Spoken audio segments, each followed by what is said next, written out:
शाम 5 बजे की हर बड़ी खबर देख रहा है इंडिया मेरे साथ। नमस्कार, गुड इवनिंग आप सभी के साथ। मैं हूं मलिका मल्होत्रा और आइए करते हैं खबरों के सफर की शुरुआत। 28 मई को बकरीद है, लेकिन उस त्योहार से पहले हर तरफ बकरीद को लेकर बवाल छिड़ा हुआ है। सबसे ज्यादा विवाद तो मुंबई की मीरा रोड सोसाइटी में दिख रहा है, जहां बकरे को लेकर वहां पहले से ही विवाद छिड़ा था। अब वहां एक नए बेजुबान जानवर की एंट्री ने विवाद को और दहका दिया और भड़का दिया है। और पूरे विवाद के पीछे है सिर्फ बेचारा बकरा, जो बलि नहीं बवाल का बकरा बन गया है।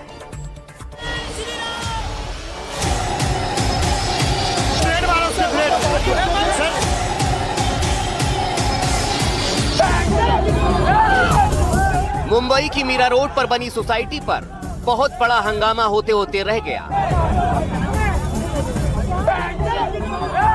ये देखिए, यहाँ पुलिस और पब्लिक में गदर मचा हुआ। संग्राम छुड़ा हुआ है और इस संग्राम के पीछे है ये बेजुबान जानवर, जिसे पुलिस वाला लेकर भाग रहा है। और उसके पीछे भाग रहे हैं लोग। हर हाल में बेजुबान जानवर को पकड़ने की कोशिश। मीरा रोड की पूनम स्टेट क्लस्टर 1 की सोसाइटी के बाहर दोपहर इसी तरह गदर छिड़ा रहा। वो तो गनीमत रही कि पुलिस वालों ने हालात संभाल लिया और सुअर को लेकर पुलिस चली गई।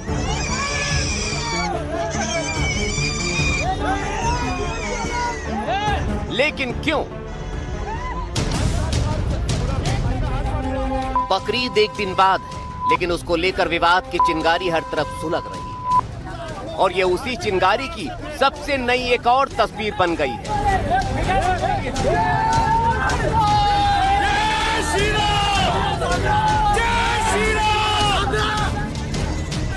और इस तस्वीर से पहले एक और तस्वीर उभरी थी। उसकी वजह से सुअर वाली तस्वीर को उभारा गया।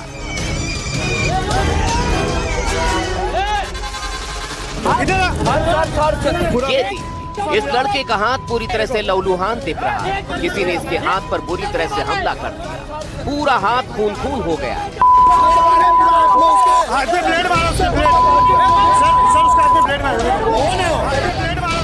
सुना आपने? यहाँ किसी ने भीड़ में लोगों को ब्लेड मार दिया, हमला कर दिया। एक नहीं बल्कि कई लोगों पर ब्लेड से हमले के आरोप लगे।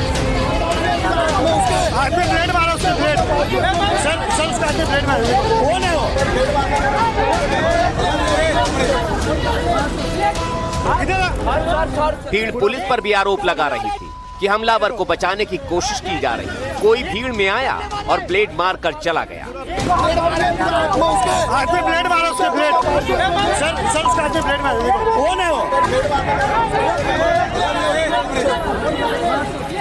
ये पूरी तस्वीर मुंबई से सटे मीरा रोड की एक सोसाइटी की है। नाम है पूनम स्टेट क्लस्टर 1। रात के अंधेरे में उबल रहे लोगों को पुलिस ने किसी तरह समझाया। रात भर यहाँ अशांति का बवंडर ऐसे ही घुमड़ता रहा।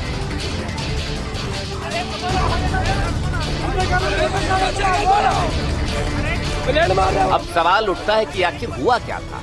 क्यों यहाँ पर ब्लेड से माहौल को खराब करने की कोशिश हुई? तो उसकी तस्दीक करती हैं ये तस्वीरें, जिसमें बकरे बंधे हुए और शेड बनाया जा रहा है।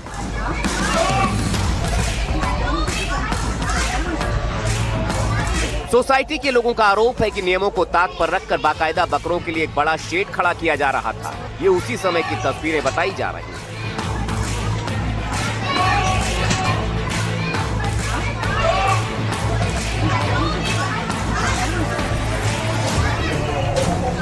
सोसाइटी के लोगों ने अंदर शेड के अवैध निर्माण और सोसाइटी के भीतर बकरे लाने पर सख्त ऐतराज जताया। दिन भर इस पर बहस होती रही, तनाव बढ़ता रहा और जिसे बातचीत से सुलझाया जा सकता था, उसे रात होते होते ब्लेड की साजिश ने खराब कर दिया।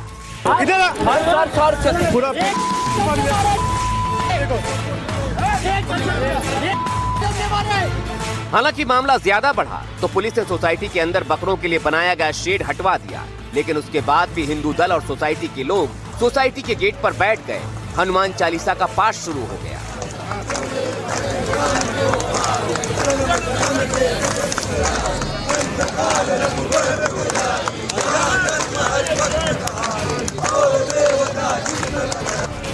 सवाल था कि आखिर जब शेड हट गया तो फिर प्रदर्शन किस बात के लिए। आरोप है कि शेड हटा दिया गया, लेकिन 40 से 50 बकरी सोसाइटी के अंदर ही रखे गए हैं।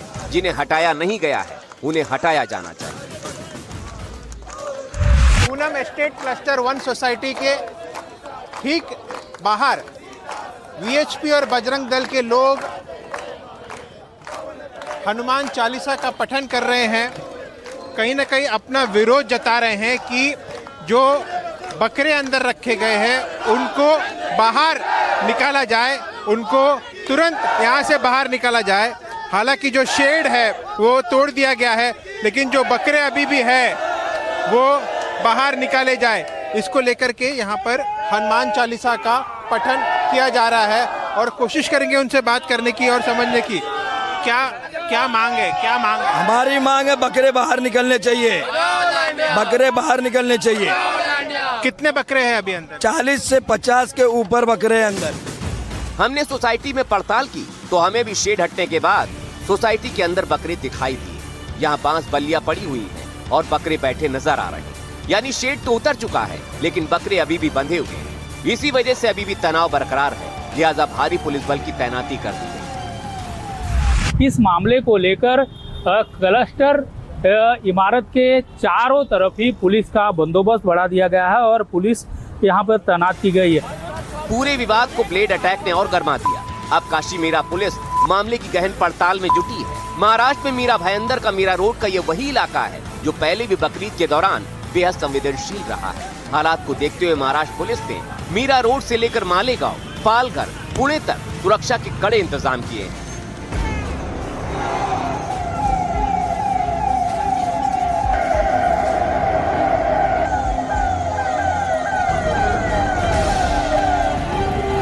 मीरा रोड की जेपी नॉर्थ सोसाइटी में पिछले विवादों को देखते हुए जानवरों की एंट्री रोकने के लिए गेट पर बाउंसर्स मुस्तैद हैं और पुलिस की भारी तैनाती के बीच हर गाड़ी की तलाशी ली जा रही है। नासिक के मालेगांव में अवैध गोवंश हत्या और खुले में कुर्बानी रोकने के लिए पुलिस ने आसमान में ड्रोन तैनात किए हैं। चप्पे चप्पे पर पैनी नजर रखने के लिए बाकायदा ड्रोन कैमरों का ट्रायल रन पूरा हो गया है। पालघर में भी सुरक्षा ऐसी कर दी गई है कि परिंदा भी पर न मार सके। अवैध परिवहन रोकने के लिए 16 स्पेशल चेक पोस्ट बनाए गए हैं। सीआरपीएफ और होमगार्ड के 700 से ज्यादा जवान तैनात किए गए हैं और सोशल मीडिया पर अफवाह फैलाने वालों को एसपी ने सीधी चेतावनी दी है। पुणे में बकरीद के मद्देनजर अगले 14 दिनों के लिए धारा 187 लागू कर दी गई है। जुलूस और प्रदर्शनों पर रोक लगा दी गई है। हालांकि नियमों को तोड़कर ईंधन की कीमतों के खिलाफ सड़कों पर उतरी कांग्रेस के खिलाफ अब पुलिस कानूनी कार्रवाई की तैयारी में है। कुल मिलाकर बकरीद पर महाराष्ट्र में पुलिस चौकन्नी है ताकि त्योहार पर कोई भी उत्पात, कोई भी ऐसी अप्रिय घटना न हो पाए जो सामाजिक ताने बाने को बिगाड़ने का काम कर सके। Bureau report, NDTV India.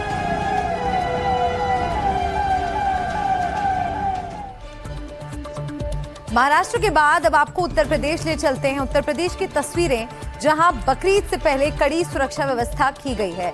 जगह जगह निगरानी रखी जा रही है। पुलिस फ्लैग मार्च कर रही है। सीसीटीवी और ड्रोन से भी हर इलाके में नजर रखी जा रही है ताकि त्योहार पर किसी भी तरह की अशांति ना फैले।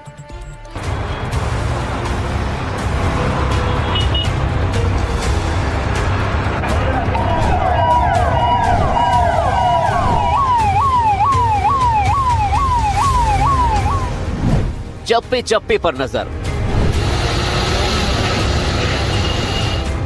पुलिस का फ्लैग मार्च,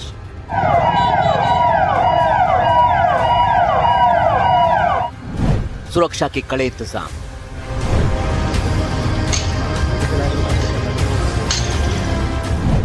बकरीद पर हाई अलर्ट।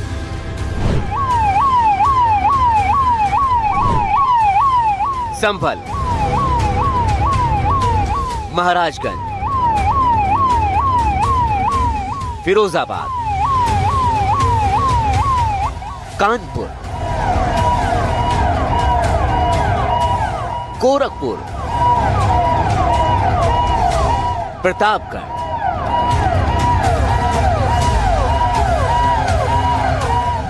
उत्तर प्रदेश के इन सभी जिलों में सुरक्षा व्यवस्था को कड़ा कर दिया गया है क्योंकि मौका है बकरीद के त्योहार का और पुलिस प्रशासन की पूरी कोशिश है कि संवेदनशील इलाकों में किसी भी तरह का कोई विवाद, कोई अशांति न फैले।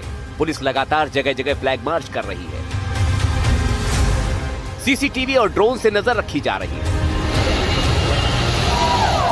पैदल मार्च किया जा रहा है। सोशल मीडिया पर निगरानी रखी जा रही है।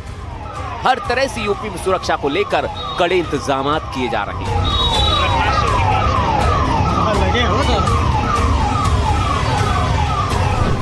ये तस्वीरें हैं संभल की। बकरीद के त्योहार को लेकर डीएम और एसपी ने पुलिस बल के साथ शहर के संवेदनशील इलाकों में फ्लैग मार्च किया।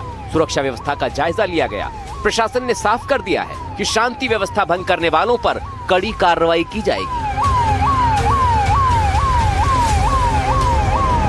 देखिए, संभल के एसपी और संभल के डीएम दोनों ही फ्लैग मार्च निकालना है, उसको लेकर के सुरक्षा को लेकर के कड़े इंतजाम कर रहे हैं, जो कि ईद का त्योहार है और शांति व्यवस्था बनाए रखने को लेकर के लोगों को जागरूक कर रहे हैं। उनका साफ तौर से कहना है कि जो भी है ईद के त्योहार पर कोई भी शांति व्यवस्था भंग करेगा तो उसके खिलाफ कार्रवाई की जाएगी।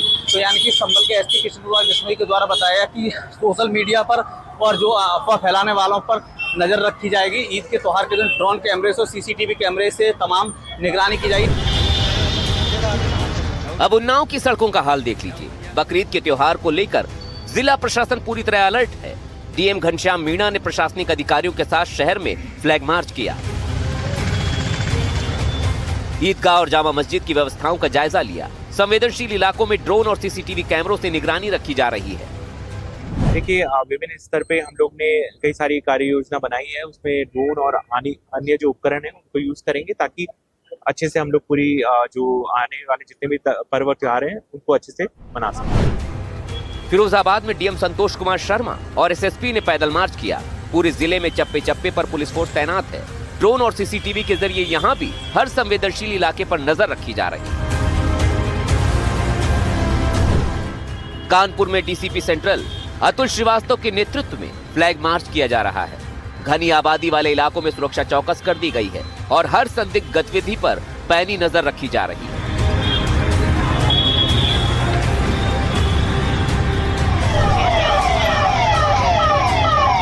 सीएम योगी के इलाके गोरखपुर में भी खास एहतियात बरती जा रही है। यहाँ एसपी सिटी खुद फ्लैग मार्च की अगुवाई करते नजर आए। प्रशासन की तरफ से संवेदनशील इलाकों पर नजर रखने के लिए यहाँ भी सीसीटीवी कैमरे लगाए गए हैं।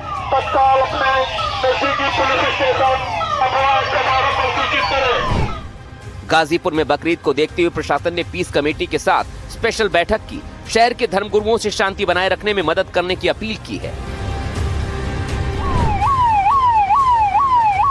तो वहीं यूपी के शहर प्रतापगढ़ का हाल भी कुछ ऐसा ही है। शहर में शांति व्यवस्था बनाए रखने के लिए पुलिस ने फ्लैग मार्च किया। भारी पुलिस बल की तैनाती के साथ संदेश बिल्कुल साफ है, कानून से खिलवाड़ नहीं चलेगा। उत्तर प्रदेश सरकार ने बकरीद के त्योहार को लेकर जो निर्देश जारी किए हैं वो भी आपको बताते हैं। सार्वजनिक स्थलों पर कुर्बानी की अनुमति नहीं है। प्रतिबंधित पशुओं की कुर्बानी नहीं होगी। सड़क जाम करने की अनुमति नहीं दी जाएगी। परंपरागत स्थानों पर ही आयोजन होंगे। नई जगहों पर कुर्बानी की इजाजत नहीं होगी। अधिकारियों को सख्ती बरतने के निर्देश दिए गए हैं। नियमों का पालन हर हाल में सुनिश्चित हो, ऐसे भी निर्देश हैं। लखनऊ में भी प्रशासन की तैयारी पूरी है। इन सख्त गाइडलाइंस को लेकर मुस्लिम समाज के लोगों का क्या कहना है, ये भी आपको सुनना चाहिए। बिल्कुल सही कहा उन्होंने, क्योंकि बकरीद की नमाज और ईद की नमाज साल में एक बार होती है और मुसलमानों को भी चाहिए कि वो अपनी अपनी मस्जिदों में नमाज पढ़ें। तो ये उनका आदेश सबको मानना चाहिए।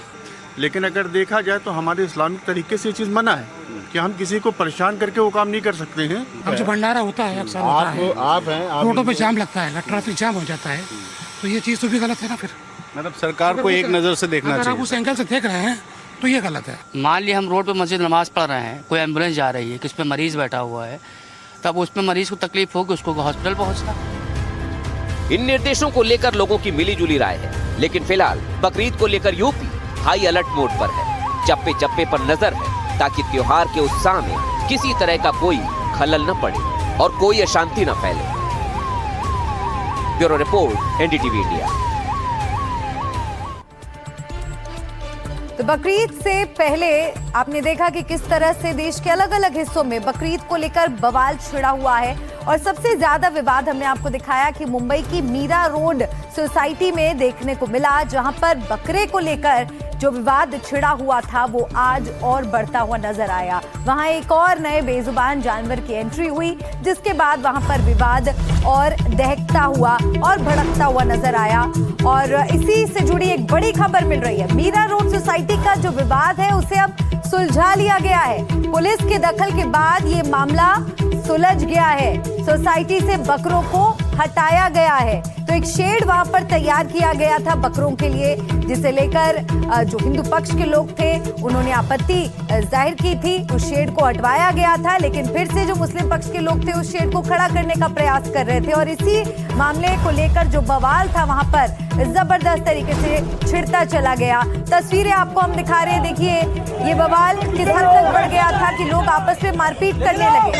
पुलिस की दखल के बाद अब ये देखिए मामला सुलझ गया है। और देखिए यहाँ पर एक और पशु की, एक और बेजुबान की जब एंट्री होती है तो वहाँ पर पुलिस किस तरह से देखिए उस पशु को वहाँ से निकाल कर लेकर जाती है। और अब पुलिस की दखल के बाद ये मामला सुलझा लिया गया है। और मेरे सहयोगी की ग्राउंड रिपोर्ट आपको हम दिखाते हैं इस मामले में। मीरा रोड की सोसाइटी में विवाद इस कदर बढ़ गया और आप देख सकते हैं विवाद बढ़ने के बाद जो है बकरों को ट्रकों में भरकर पुलिस प्रोटेक्शन द्वारा सोसाइटी से बाहर निकाला जा रहा है। जी हाँ, आप मेरे सामने देख सकते हैं पहला ट्रक निकलते हुए, जी पुलिस प्रोटेक्शन के द्वारा पहला ट्रक जा रहा है जिसमें बकरे हैं और वहीं दो है। ये निकला है पहला ट्रक, सीधे तौर पे आप देख सकते हैं इनमें बकरे हैं। और साथ ही साथ अब ये दूसरा ट्रक निकला है जिसमें बकरे हैं। और अब ये तीसरा ट्रक आप देख सकते हैं पूरी पुलिस प्रोटेक्शन और बंदोबस्त में इन ट्रकों में बकरों को लेके जाया जा रहा है। पुलिस के ट्रक के पीछे भी पुलिस बंदोबस्त है। और साथ ही साथ जिस तरीके से सुबह से पूरा विवाद रहा, लगातार रिपोर्टिंग कर रहे थे हम, बजरंग दल और वीएचपी के कार्यकर्ता, सोसाइटी के लोग प्रदर्शन कर रहे थे, हनुमान चालीसा का पठन किया, सुअर तक लाया गया सोसाइटी के बाहर। लगातार मांग की गई कि इन बकरों को निकाला जाए। और आखिरकार आप देख सकते हैं 3 ट्रक भर के लगभग 50 से 60 बकरे इस पूनम एस्टेट क्लस्टर 1 सोसाइटी के गेट नंबर 2 से बाहर निकाले गए हैं। और आखिरकार जो लगातार मांग चल रही थी सुबह से, वीएचपी और बजरंग दल के कार्यकर्ताओं द्वारा पहला विवाद उठाया सोसाइटी के मेंबरों ने कि इस तरीके से बकरा सोसाइटी में रखना अलाउड नहीं है। उसके बाद अब कार्रवाई हुई और तमाम बकरों को 3 ट्रक के अंदर भर के लगभग 50 से 60 बकरे यहाँ पर निकाले गए। कैमरामैन संदेश बाइकर के साथ अभिषेक अवस्थी, एनडीटीवी इंडिया, मुंबई। और अब बात लखनऊ के मलिहाबाद में मौजूद कसमंडी कला इलाके की, जहां एक प्राचीन किले को लेकर धार्मिक विवाद और भी गहराता जा रहा है। इलाके में बढ़ते तनाव को देखते हुए प्रशासन ने एहतियात के तौर पर आगामी बकरीद की नमाज और किसी भी प्रकार की धार्मिक गतिविधि पर पूरी तरह रोक लगा दी है। लेकिन इसके बावजूद हिंदू महासभा के लोग किले के बाहर पूजा करते दिखाई दिए।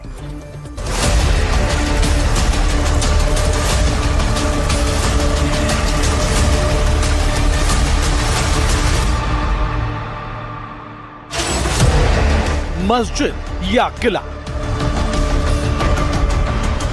मलिहाबाद कसमंडी विवाद।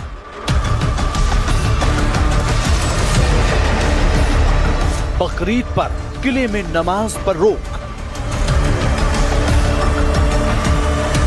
किले के बाहर पूजा पाठ।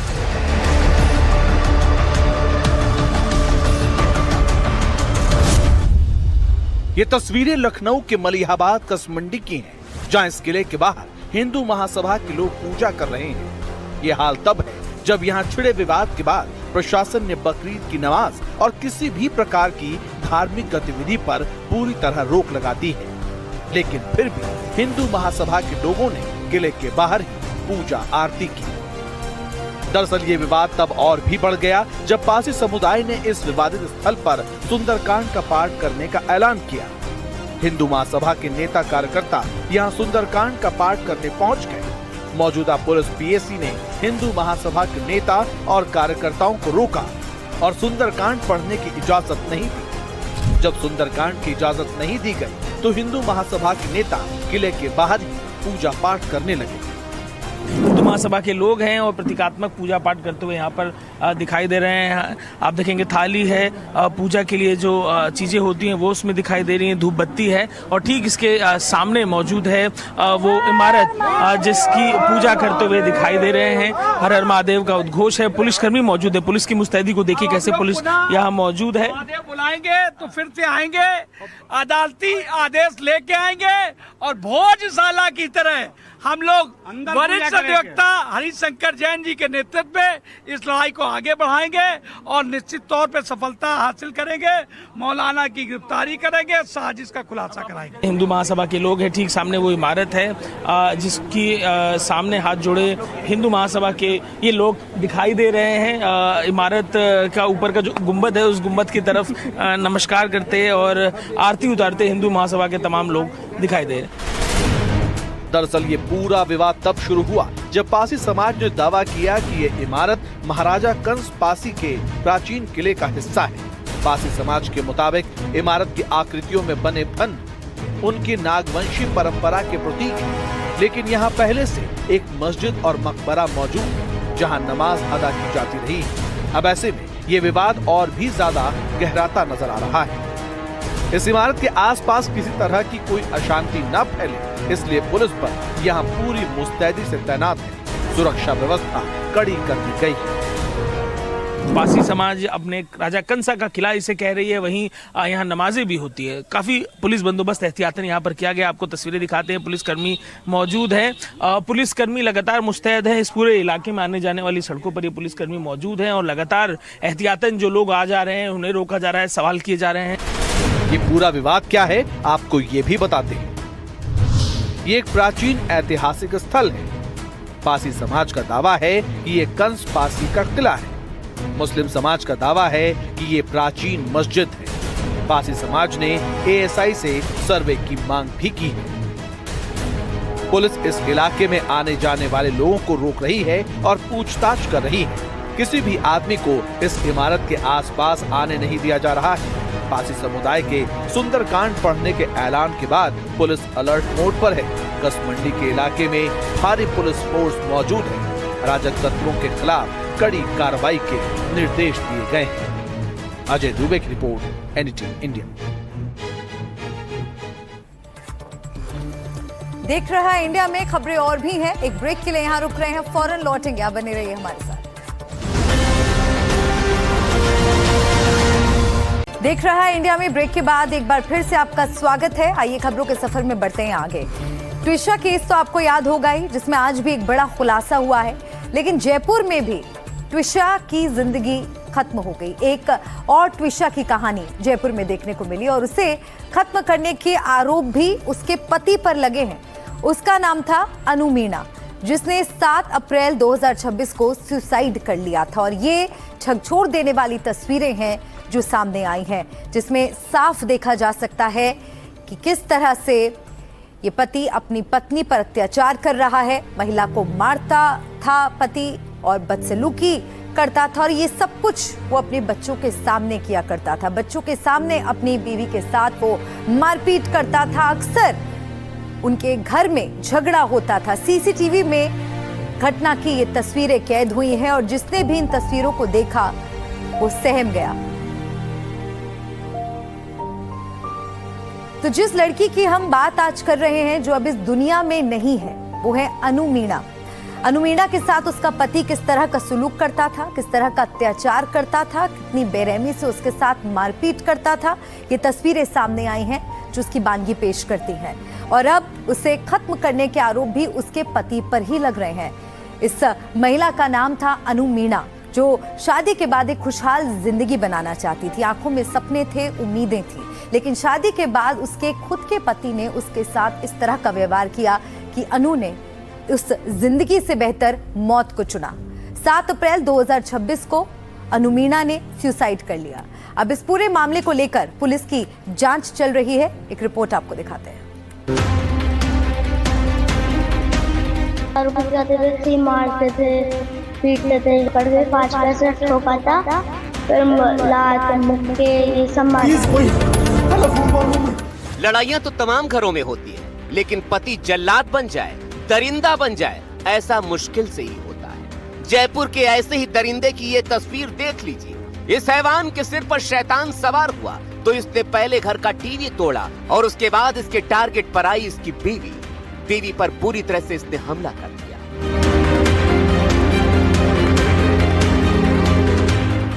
ये जयपुर की अनु मीणा है, जिसके साथ उसका पति गौतम दरिंदगी की सारी हदें पार कर रहा है।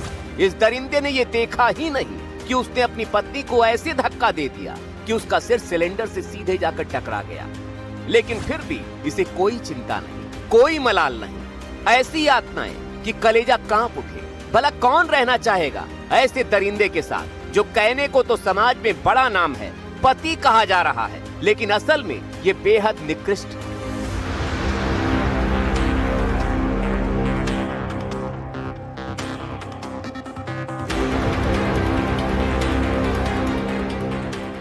ऐसे ही मारपीट, आए दिन टॉर्चर, गाली गलौज से तंग आकर एक दिन अनु मीणा के सब्र का बांध टूट गया और उसने सुसाइड कर लिया। अनु ने 7 अप्रैल को फांसी लगाकर आत्महत्या कर ली। सुसाइड का ये पूरा और घिनौना सच शायद कभी सामने नहीं आ पाता, लेकिन उसके बेटे ने, जिसे अनु के फोन का पासवर्ड पता था, उसने फोन खोला और सामने आई गौरव मीणा की दरिंदगी और हैवानियत की झकझोर देने वाली ये टॉर्चरस कहानी।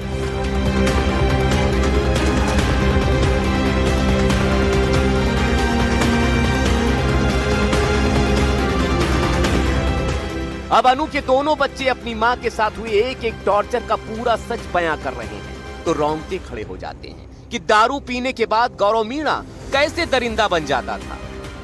पापा मम्मी में लड़ाई होती थी? किस बात की लड़ाई होती थी? क्या बात होती? ऐसे बेफालतू में दारू पी के आते थे। फिर जब दारू पी के आते थे, मम्मा कुछ नहीं करते थे, चुप रहती थी, फिर भी ऐसे ही मारते थे, पीटते थे। एक दिन तो शादी में ही ऐसे हुआ था, मम्मी और पापा हमें छोड़ के चले गए थे, लेकिन मम्मा पीछे मुड़ के हमारे पास आई तो वो भी पीछे मुड़ के आए थे, लेकिन उन्होंने मम्मी का कांच से ऐसे बाल से पकड़ के कांच पे ऐसे ठोका था, फिर लात मुक्के ये सब मारे थे। फिर बाद में भी ये ऐसा ही चला। अब बच्चे बताते हैं कि 2015 में शादी के बाद से जब से वो बच्चा बड़ा हुआ, पापा मम्मी के बीच लड़ाई झगड़ा डेली रूटीन बन चुका था, जिसमें पापा ऐसे ही दरिंदों जैसे उसकी मम्मी को मारते थे, पीटते थे। ऐसा ही चला था। आपके सामने कितनी बार हुई लड़ाई? जब 9 साल तक। कितनी बार लड़ाई हुई आपके? रोज होती थी? रोज की डेली रूटीन होता था। आप मम्मी के पास जाते थे, कोई बात करते थे मम्मी से? लेकिन मम्मा ने मना भी कर रखा था किसी को बताना मत कि टीवी कैसे टूटा था। अच्छा, वो टीवी वाली वीडियो में आप थे, पानी लेके गए थे, आप पापा क्या कह रहे थे आपको?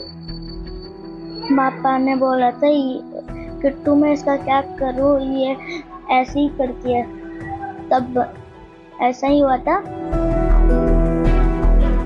ये बात 10 साल का अनु का सिर्फ बेटा नहीं बोल रहा, उसकी 7 साल की बिटिया भी बोल रही है। अभी वो समझ नहीं पा रही है कि जो उसने खोया है उसका दर्द कितना बड़ा है, लेकिन वो बता रही है कि कैसे उसके पापा ने उन दोनों बच्चों का जीवन नरक बना दिया। तुम्हें पापा की लड़ाई होती थी? हाँ। किस बात की लड़ाई होती थी? मम्मी पापा की छोटी छोटी बातों पे लड़ाई होती थी। जब हम एक फंक्शन में सो गए थे मम्मी की गोदी में, तब भी पापा ने मम्मी को मारा था। ऐसी ही छोटी छोटी बातों में मम्मी पापा की लड़ाई होती थी। अनु मीणा इस दुनिया से चली गई, लेकिन अब उसके साथ हुई एक एक बर्बरता का सच सामने आ रहा है। बच्चा बता रहा है कि कैसे एक बार उसके पापा ने चंद दिनों पहले अनु के साथ दोनों बच्चों को गैस सिलेंडर की नोक खोलकर बड़ी चोट पहुंचाने की कोशिश की थी, लेकिन वो बच गए। लेकिन मम्मा ने एक चीज बोली थी मुझसे, अगर मेरा बीपी तुझे लो लगे तो मुझे नमक और पानी मिक्स करके दे देना। मैंने वही किया था। फिर एक मम्मी की चूड़ियाँ भी टूट गई थी। मैंने उनको जमा करके रखने ही वाला था, तभी वो आके गैस ऑन करके चूड़िया को जला दिया और हमें एक कमरे में लॉक करके एलपीजी गैस को ऑन, फिर खुद गए चीतवाड़ी। ये बच्चे समझ नहीं पा रहे हैं और बेबाक बोल रहे हैं। इन्हें नहीं पता कि इन्होंने क्या खो दिया है, लेकिन अनु मीणा का परिवार अच्छे से समझता है कि उन्होंने क्या खोया है। अब वो उस पल को कोस रहे हैं कि आखिर उन्होंने अपनी बिटिया को वापस क्यों नहीं बुला लिया था। अनु की माँ कहती है कि उनकी बेटी अक्सर कहती थी कि मम्मी मेरा पति मुझे बहुत परेशान करता है, लेकिन ये नहीं पता था कि ऐसा कुछ हो जाएगा। उस दिन तो मैंने फोन करा था, उठाए नहीं थे, उससे पहले होती थी। मम्मी रोज आते हैं, मम्मी 4 दारू पी के आते हैं, फिर मेरे को मारने लग जाते हैं, मेरे को सुनाने लग जाते हैं, तेरी माँ ऐसी है, तेरा बाप ऐसा है, ऐसे ऐसे सुना के मेरे को ऐसे करते हैं। मम्मी मैं क्या करूं? मैं कहती बेटी घर आ जा, मम्मी कब तक चलेगा ये, ऐसे ऐसे करती रहती। 2015 में अनु की शादी इंजीनियर गौतम मीणा से हुई थी। शादी के कुछ समय बाद ही गौतम शराब पीकर अनु को परेशान करता था, मारता था, पीटता था, टॉर्चर करता था। परिवार के मुताबिक दहेज के लालच में वो उनकी बेटी को प्रताड़ित करता था।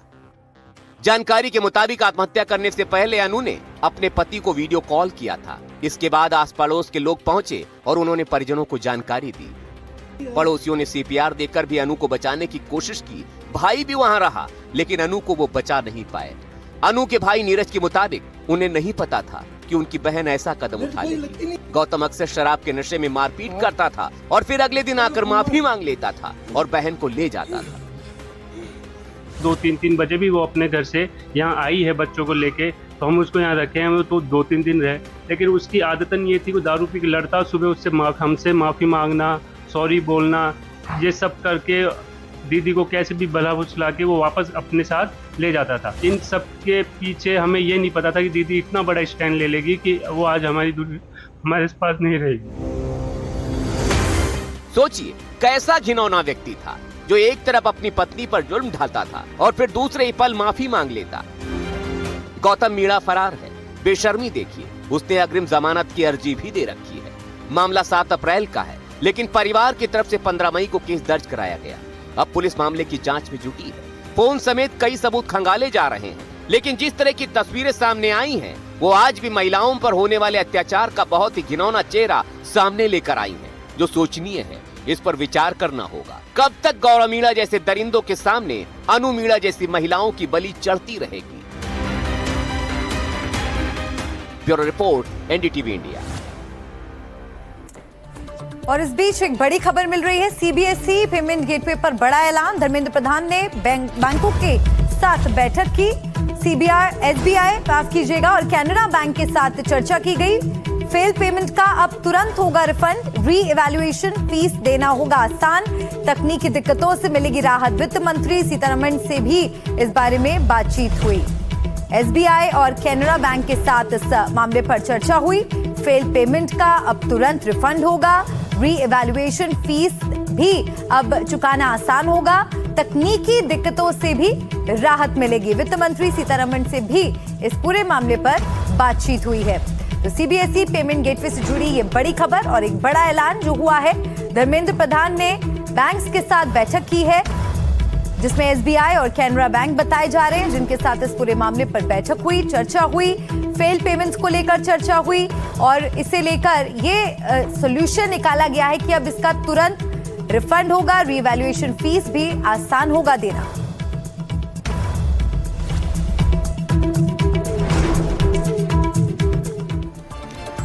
और यहाँ एक ब्रेक का वक्त हो गया है। लौटेंगे कुछ और खबरों के साथ।